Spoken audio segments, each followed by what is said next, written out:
మన ప్రభువును ప్రియరక్షకుడైన యేసయ్య దివ్యనామంలో మీ అందరికీ ఉదయకాలం శుభవందనాలు తెలియజేస్తున్నాను. ప్రియ దేని బిడ్డలారా, పరిశుద్ధ గ్రంథము నుండి ద్వితీయోపదేశ కాండము 31వ అధ్యాయము 6వ వచనాన్ని చదువుకుందాం. భయపడకుడి, వారిని చూచి దిగులు పడకుడి, నీతో కూడా వచ్చేవాడు నీ దేవుడని యెహోవాయే. ఆయన నిన్ను విడువడు, నిన్నెడబాయడు. దేవునికి మహిమ కలుగును గాక. నా ప్రియ దేని బిడ్డలారా, అప్పుడప్పుడు మనం ఒంటరి వాళ్ళమనే భావన మనకి కలుగుతూ ఉంటుంది. మన చుట్టూ ఎంతో మంది ఉన్నా ఏదో వెలితిగా అనిపిస్తుంది. ఏదో తెలియని భయం మనల్ని ఆవరించి ఉంటుంది.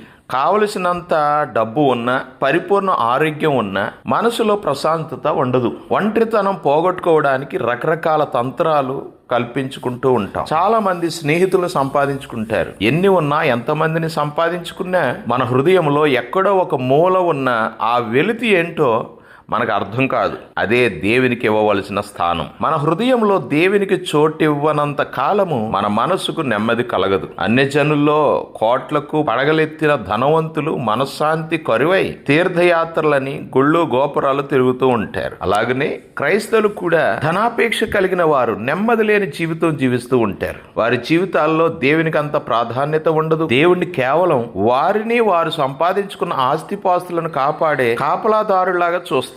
కాపలాదారుడికి జీతం ఇచ్చినట్లుగా దేవునికి 10వ చందా ఇచ్చి తృప్తిపరచాలి అనుకుంటారు. దేవునికి తమ హృదయంలో చోటు ఇవ్వకుండా కేవలం చర్చి వరకే పరిమితం అవుతారు చాలా మంది. మనతో కూడా వస్తానన్న దేవుణ్ణి వెనక్కి నెట్టేసి ఏదో సాధించాలని పరుగు పెడుతూ ఉంటారు కొందరు. చివరికి ఆ పరుగు ఆయాసంతో ముగుస్తుందే తప్ప మనం సంపాదించేది ఏమీ ఉండదు. మనతో వస్తానన్న దేవునితో కలిసి మనం నడిస్తే కష్ట సమయాల్లో దేవుడు మనల్ని ఆదుకుంటాడు. హల్లెలూయా. కనాను దేశంలో కరువు వచ్చినప్పుడు యాకోబును రక్షించడానికి యోసేపును ముందుగా ఐగుప్తు దేశం పంపించాడు దేవుడు. ఐగుప్తుకు బయలుదేరిన యాకోబుతో నేను నీతో కూడా ఐగుప్తుకు వచ్చేదను అని ఆదికాండం 46వ అధ్యాయము 4వ వచనంలో దేవుడు చెప్పాడంటే ఆయన యాకోబుని ఎంతగా ప్రేమించాడో గమనించండి. నా ప్రియ సహోదరా సహోదరి, దేవుడు నిన్ను ఎంతగా ప్రేమిస్తున్నాడో దేవుని వాక్య వెలుగులో నిన్ను చూసుకో. ఇశ్రాయేలీయులు కనాను దేశాన్ని స్వాధీనపరచుకోవడానికి భయపడుతున్నప్పుడు వారిని చూచి భయపడొద్దు, నీతో కూడా వచ్చేవాడు నీ దేవుడని యెహోవాయే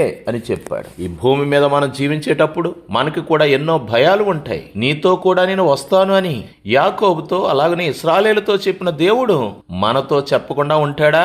ఖచ్చితంగా చెప్తాడు. కాకపోతే ఆ మాటలు వినబడనంతగా దేవుడు మనతో కలిసి రాలేనంత దూరంలో మనం ఉంటాం. అందుకే మన భయము, ఒంటరితనం మనల్ని విడిచిపోదు. ఈ లోకంలో మనం ధైర్యంగా జీవించడానికి డబ్బు, హోదా, చదువు, బలము ఇవేవి అక్కర్లేదు.